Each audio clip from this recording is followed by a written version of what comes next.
Hello everyone, welcome back to my channel. आज के इस वीडियो में हम डिस्कस करेंगे आप यूएस टूरिस्ट वीज़ा के लिए कैसे अप्लाई कर सकते हैं। आपको किसी भी एजेंट की ज़रूरत नहीं पड़ेगी अगर आप ये वीडियो देखते हैं तो। और हम डिस्कस करेंगे US tourist visa B1 B2 visa होता क्या है, इंटरव्यू में क्या क्वेश्चंस पूछे जाते हैं। चलिए बिना किसी देरी के इस वीडियो को स्टार्ट करते हैं। तो सबसे पहले बात करते हैं B1 B2 वीज़ा आखिर होता क्या है। तो अगर आपको यूएस जाना है एज अ टूरिस्ट, या फिर अगर आपको यूएस जाना है as a business visitor, for example किसी कॉन्फ्रेंस को अटेंड करने के लिए, किसी बिज़नेस मीटिंग को अटेंड करने के लिए, या फिर किसी इवेंट को अटेंड करने के लिए, तो आपको B1 B2 वीज़ा के लिए अप्लाई करना होगा। प्रोसेस बहुत ही सिंपल है एक्चुअली। तो इसे कॉम्प्लिकेटेड बना दिया जाता है, लोगों को लगता है कि उन्हें एजेंट की ज़रूरत है। एक्चुअली में आप ये खुद कर सकते हैं। तो चलिए सबसे पहले डिस्कस करते हैं कि किन डॉक्यूमेंट्स की आपको ज़रूरत है। तो इन जनरल, फॉर एग्जांपल अगर आप कनाडा वीज़ा के लिए या यूके वीज़ा के लिए अप्लाई करते हैं तो आपको बहुत सारे डॉक्यूमेंट्स सबमिट करने पड़ते हैं during the time of online application.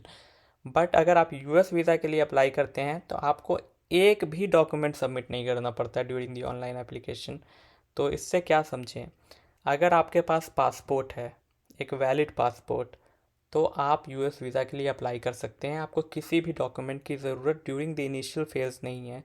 आप जब ऑनलाइन सबमिट करते हैं वीज़ा एप्लीकेशन, आपको किसी भी डॉक्यूमेंट की ज़रूरत बिल्कुल नहीं है। अगर आपके पास पासपोर्ट है, दैट इज़ इट। तो बहुत सारे जगह आपने ये सुना होगा कि आपको फंडिंग पूछ सकते हैं, आपसे और भी अलग अलग तरह के डॉक्यूमेंट मांग सकते हैं। तो ऐसा मांग सकते हैं, बट ये मांग सकते हैं during the time of interview. वो भी बहुत ही रेयर है, बहुत ही कम सिचुएशन में वो डॉक्यूमेंट मांगते हैं इंटरव्यूअर्स यूएस वीज़ा इंटरव्यू के दौरान। जनरली वो नहीं मांगते हैं, वो अपने जजमेंट पे डिसाइड कर लेते हैं कि आपके पास फंडिंग होगी या नहीं, आपके पास वैलिड डॉक्यूमेंट्स होगा या नहीं। आपसे कुछ क्वेश्चंस पूछते हैं, उसमें ही वो डिसाइड कर लेते हैं कि आपको वीज़ा देना है या नहीं। तो डॉक्यूमेंट के लिए अगर आप ये वीज़ा अप्लाई नहीं कर रहे हैं तो ऐसा मत कीजिए।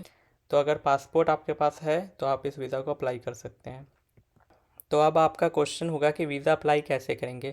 चलिए ये भी आपको बता देते हैं कि आप वीज़ा अप्लाई कैसे कर सकते हैं। तो अब आप ये वीडियो देखिए, how to fill DS-160 form for US tourist visa. ये 35 मिनट्स की वीडियो है। इस वीडियो में detailed each and every step मैंने डिस्कस किया है। तो अगर आप ये वीडियो देखते हैं तो आपको हर स्टेप की जानकारी होगी और आप ये वीज़ा खुद अप्लाई कर सकते हैं। तो इस वीडियो को ज़रूर देखें, how to fill DS-160 form for US tourist visa. Third step होता है कि हमें बायोमेट्रिक और इंटरव्यू के लिए अपॉइंटमेंट स्केड्यूल करवाना पड़ता है। तो ये इस पर भी मैं एक नया वीडियो बनाऊंगा, काफ़ी डिटेल में हम डिस्कस करेंगे कि आप अपॉइंटमेंट कैसे ले सकते हैं इंटरव्यू का।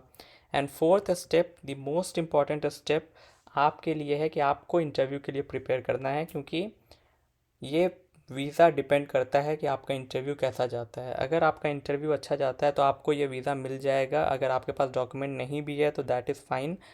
अगर आपके पास पासपोर्ट है जैसा मैंने कहा है, और अगर आपका इंटरव्यू अच्छा जाता है तो आपको ये वीज़ा मिल सकता है।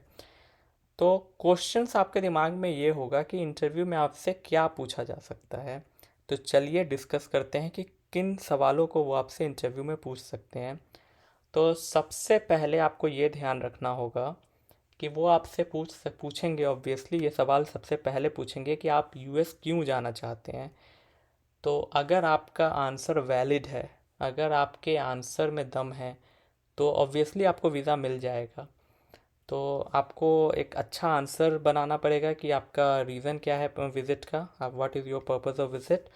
इसमें भी मैं आपकी हेल्प कर रहा हूँ। मैंने ये क्वेश्चन बनाया है, US tourist visa interview questions and answers.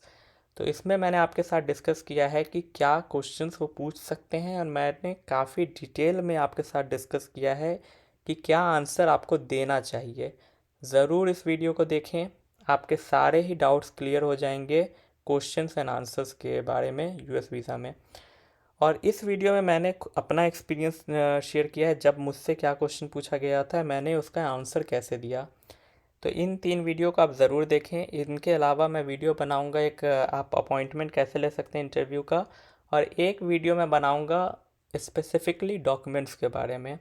तो इन 5 वीडियो को अगर आप देखते हैं तो आपके सारे क्वेश्चंस के आंसर्स मिल जाएंगे। तो चलिए अब हम डिस्कस करते हैं ब्रीफली कि पहला क्वेश्चन आपसे पूछेंगे पर्पज़ ऑफ विज़िट के बारे में। फिर आपसे क्वेश्चन पूछ सकते हैं आपके जॉब बिज़नेस के बारे में। तो ये क्वेश्चन क्यों पूछते हैं जॉब और बिज़नेस के बारे में? क्योंकि जब इंटरव्यू होता है तो उनके दिमाग में ये चलता है कि कहीं ये बंदा यूएस जाके बस न जाए और वापस लौट कर अपने मुल्क ना आए। तो अगर आपके पास जॉब है या फिर आपके पास अपना बिज़नेस है, तो आप वापस आएंगे अपने जॉब के लिए, अपने बिज़नेस के लिए। तो ये एक अच्छी बात है। अगर आप अनएम्प्लॉयड हैं, आपके पास न जॉब आप करते हैं न बिज़नेस है, तो ये काफ़ी ट्रिकी सिचुएशन है और शायद आपका वीज़ा इसके वजह से रिफ्यूज़ हो सकता है। फिर क्वेश्चन पूछते हैं आपके फैमिली के बारे में। तो ये सोचिए, अगर आपकी फैमिली आपके मुल्क में है तो आपके पास एक रीज़न है अपने मुल्क वापस लौट कर आने का। बट अगर आप अकेले हैं, आपके पास कोई भी नहीं है, तो शायद आपको यूएस वीज़ा मिले, फिर आप लौट कर नहीं आए। तो इसलिए भी ये चेक करते हैं कि ये इसकी फैमिली है या नहीं।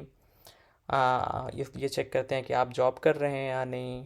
ये चेक करते हैं कि आपका यूएस जाना, आपका जो पर्पज़ ऑफ विज़िट है वो जेन्युइन है या नहीं, या फिर आप जा तो रहे हैं घूमने के बहाने बट वहाँ जाकर काम करना चाहते हैं। फिर ये चेक करते हैं कि आप कभी अपने मुल्क के बाहर घूमे हैं या नहीं। तो अगर आपकी कोई भी ट्रैवल हिस्ट्री नहीं है, आप कभी अपने मुल्क के बाहर निकले ही नहीं हैं और अचानक आप यूएस जाना चाहते हैं, तो फिर ये उनके लिए शायद डिफ़िकल्ट हो सकता है आपको वीज़ा देना।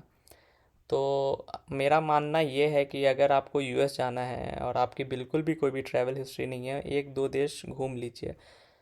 हैविंग सेड दैट, ऐसा नहीं है कि अगर आप कभी कहीं घूमे नहीं हैं तो आपको यूएस वीज़ा नहीं मिल सकता है। बहुतों को मिलता है यूएस वीज़ा बिना किसी और मुल्क घूमे हुए। But key thing is that आपका पर्पज़ ऑफ विज़िट जेन्युइन होना चाहिए। अगर आपका पर्पज़ ऑफ विज़िट जेन्युइन है, आप कहीं और नहीं घूमे हैं, तो भी आपको यूएस वीज़ा मिल जाएगा। फिर पांचवें तरीके का क्वेश्चन जो वो पूछते हैं, वो जनरल क्वेश्चन पूछ सकते हैं, कुछ भी पूछ सकते हैं। तो आपको उन चीज़ों के लिए भी तैयार रहना है। But most important questions obviously आपके पर्पस ऑफ विजिट, आपकी फैमिली और आपके जॉब रिलेटेड क्वेश्चंस हैं। तो अगर आप इन चीज़ों की तैयारी कर लें और मेरे ये वीडियोस देख लें, तो मैं गारंटी से कह सकता हूँ कि आपके चांसेस बहुत हाई रहेंगे यूएस वीज़ा अप्रूव होने के। और अगर आपको मेरा ये वीडियो अच्छा लगा हो तो सब्सक्राइब कीजिए मेरा चैनल, सपोर्ट कीजिए मुझे, लाइक कीजिए, कमेंट कीजिए आप यूएस क्यों जाना चाहते हैं। And thank you so much.